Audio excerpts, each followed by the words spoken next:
ঘরের প্রত্যেকটা মহিলারা সকাল থেকে রাত পর্যন্ত সংসারের সমস্ত কাজ করে থাকে একা হাতে। আর এই ছোট ছোট কাজগুলো যদি কিছু বুদ্ধি খাটিয়ে আর কিছু ঘরোয়া টিপস ফলো করে নেওয়া যায়, তাহলে কিন্তু সংসার থেকে অনেকটা পরিশ্রম, সময় আর মাসিক খরচ বেঁচে যায়। সেরকমই আজকে কিছু ঘরোয়া টিপস নিয়ে চলে এসেছি, যেটা নাকি তোমাদের নিত্য দৈনন্দিন জীবনে অনেকটা কাজে লাগবে। তো চলো বন্ধুরা, শুরু করা যাক আজকের টিপসগুলো।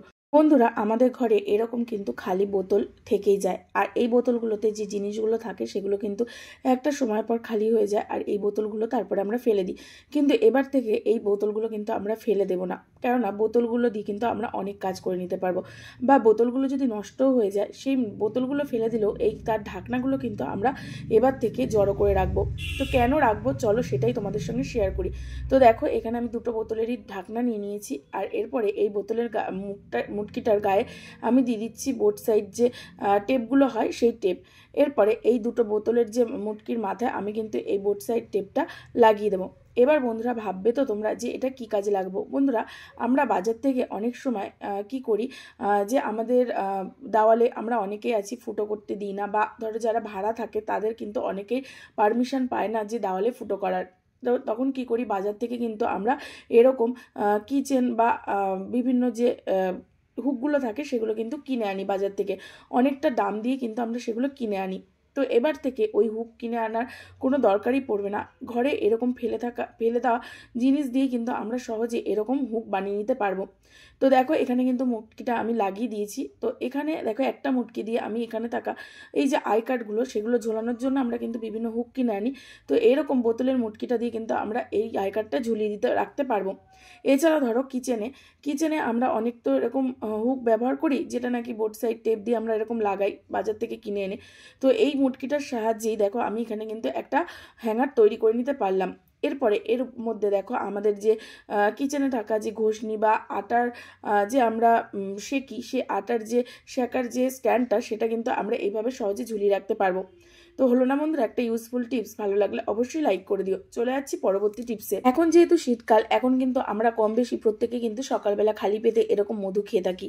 কিন্তু এই মধু খাওয়ার সময় কিন্তু একটা সমস্যা হয়, কেননা আমরা কিন্তু মধুটা কী করি, একটা চামচের মধ্যে প্রথমে মধুটাকে নিই, তারপরে কিন্তু আমরা সেটা খাই। বা ধরো কোথাও গ্লাসের মধ্যে কোনো আমরা জুস করে, অনেকে লেবু জল খায়, লেবু জলের মধ্যে আমরা কিন্তু সেই মধুটাকে মেশাই। কিন্তু যখন আমরা চামচের মধ্যে মধুটাকে নিই, সেটা যখনই আমরা জলে গুলতে যাই বা খেতে যাই, তখন কিন্তু আমাদের চামচের মধ্যে অনেকটা মধু থেকে যায়। আর এটার ফলে কিন্তু আমাদের অনেকটা মধু নষ্টও হয়, আর চামচের গায়ে কিন্তু লেগে থাকে, পুরোপুরি কিন্তু মধুটা চামচ থেকে পড়তে চায় না। তো দেখো, এখানে আমি তোমাদেরকে এক্সাম্পল হিসেবে দেখিয়ে দিচ্ছি।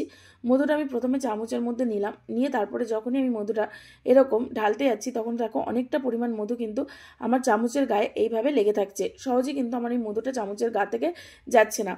তো এটা আমরা কি করি, আমরা কিন্তু চামচটাকে বেসিনের মধ্যে রেখে দিই। তো এবার থেকে এরকম চামচে মধু ঢালার আগে একটা ছোট্ট কাজ করে নেবে। আমাদের প্রত্যেকের ঘরে কিন্তু সাদা তেল থাকে, আর সেই সামান্য সাদা তেল নিয়ে এরকম চামচের মধ্যে একটুখানি বুলিয়ে নেবে, আর বাড়তি যে সাদা তেলটা সেটা আবার ঢেলে রাখবে। তো একটুখানি সাদা তেল আঙুলের মধ্যে নিয়ে এইভাবে চামচের গায়ে মাখিয়ে নেবে মধু ঢালার আগে। তারপরে মধুটাকে তোমরা এরকম চামচের মধ্যে ঢালবে। ঢালার পর তারপরে যখন মধুটা আমরা খাবে বা কোনো জলে গুলাবে, দেখবে খুব ইজিভাবে মধুটা চামচের থেকে কিন্তু পড়ে যাচ্ছে, আর একটুও কিন্তু মধু চামচের গায়ে লেগে থাকছে না। আর সুন্দরভাবে কিন্তু চামচটা একদম নিট অ্যান্ড ক্লিন হয়ে থাকছে। এর ফলে কিন্তু সংসার থেকে কিছুটা হলেও মানে অপচয় আমরা কম করতে পারছি। বন্ধুরা, টিপসটা তোমাদের কেমন লাগলো একটা কমেন্ট করে জানিও। ভালো লাগলে অবশ্যই লাইক করে দিও আর শেয়ার করে দিও। চলে যাচ্ছি পরবর্তী টিপসে। আমরা যখন রান্না করি, রান্নার সময় কিন্তু আমরা এরকম কাঁচির ব্যবহার করে থাকি। কিন্তু দেখা যায় দীর্ঘদিন ধরে কাঁচি ব্যবহার করতে করতে কাঁচির গায়ে কিন্তু এরকম জং পড়তে থাকে, আর জং পড়ার ফলে কিন্তু কাঁচির গায়ে অনেক সময় কি হয়, কাঁচির ধারটাও কমে যায়, পাশাপাশি কিন্তু কাঁচিটা নষ্ট হতে থাকে। ঠিকঠাকভাবে কাঁচিটা দিয়ে কিন্তু আমরা কাজ করতে পারি না, আর এরকম কাঁচি যদি জং পড়ে থাকে তাহলে কিন্তু সেটা দেখতেও ভালো লাগে না। তো বন্ধুরা, একটা উপায় আছে কি করে আমরা কাঁচিটাকে পরিষ্কার করে নেব। তার জন্য দেখো, এখানে নিয়ে নিয়েছি হোয়াইট কলগেট। আমাদের প্রত্যেকের ঘরে কিন্তু এরকম সাদা কলগেট থাকে, যে কোনো সাদা এরকম টুথপেস্ট তোমরা নিয়ে নেবে। এখানে আমি হোয়াইট কলগেটটাই ইউজ করছি, আমার ঘরে যেহেতু অ্যাভেলেবেল রয়েছে। তারপরে কাঁচিটার গায়ে, মানে যেখানে জং পড়েছে তার গায়ে মানে ভালো করে মাখিয়ে নিই, তার উপরে দিয়ে দিচ্ছি কিছুটা পরিমাণ লবণ। এরপরে একটা লেবু দিয়ে, তোমরা চাইলে হাত দিয়েও করতে পারো, কিন্তু এখানে আমি লেবু দিয়ে করছি, কারণ লেবুটা অনেকটা কী করে বলো তো, যে জংটাকে দূর করতে কিন্তু সাহায্য করে। তো আমি লেবুটার সাহায্যে কি করছি, এই যে কলগেটটা আর লবণটাকে খুব ভালোভাবে কাঁচিটার গায়ে কিন্তু এরকম ডলছি। আর ডলার ফলে কি হবে বলো তো, কাঁচিটা কিন্তু যে জংটা পড়েছিল সেটা অনেকটা পরিমাণ উঠেও যাবে। আর লবণটা দেওয়ার ফলে কি হয়, লবণটা একটা স্ক্রাবারের কাজ করে, যার ফলে কিন্তু খুব সুন্দরভাবে কাঁচিটা ধারও হয়ে যাবে যদি ধার কমে যায়।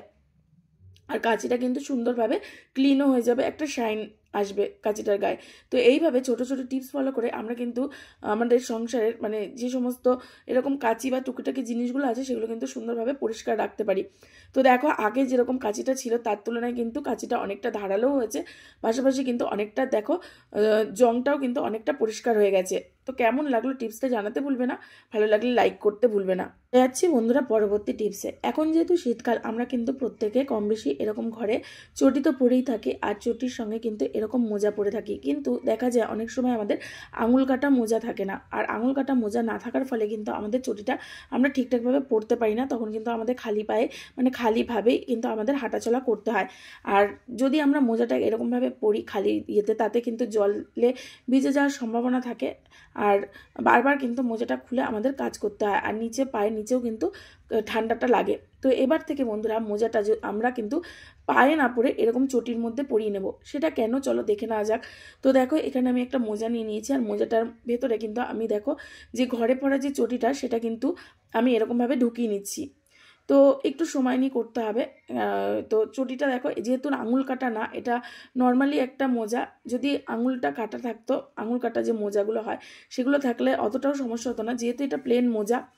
তো সেই মোজাটা দেখো এরকম দুটো চটিতেই পরিয়ে নিয়েছি। এরপরে চটিটা পরানোর পর তারপরে দেখো পাটা এরকম মোজার মধ্যে ঢুকিয়ে কিন্তু আমি চটিটা পরে নিচ্ছি। এর ফলে কিন্তু আমাদের পুরো পাটাও ঢাকা থাকছে, প্লাস আমাদের চটিটাও পরা থাকছে। আর জল টল পড়লে কিন্তু আমাদের ডাইরেক্ট পায়ে লাগছে না, আর ডাইরেক্ট আমাদের পায়ে ঠান্ডাটাও লাগছে না। তো বন্ধুরা এরকম এবার থেকে তোমরা যদি চটির মধ্যে মোজাটা পরিয়ে নাও তাহলে দেখবে অনেকটা সুবিধা হবে, অনেকটা ঠান্ডাটাও কিন্তু কম লাগবে। আর তোমাদের এরকম মোজা হলেও কিন্তু তোমরা সহজে পরতে পারবে। তো টিপসটা কেমন লাগলো অবশ্যই একটা কমেন্ট করে জানিও। তো আজকের বন্ধুরা টিপসগুলো তোমাদের কেমন লাগলো অবশ্যই জানাতে ভুলবে না। ভালো লাগলে অবশ্যই লাইক করে দেবে। তোমরা কে কোথা থেকে দেখছো সেটাও জানাতে ভুলবে না। আর নতুন বন্ধুরা চ্যানেলটাকে সাবস্ক্রাইব করে দিয়ে পাশে থাকবে। চলো বন্ধুরা আজকের মতো টাটা, দেখা হচ্ছে তোমাদের সঙ্গে নেক্সট ভিডিওতে।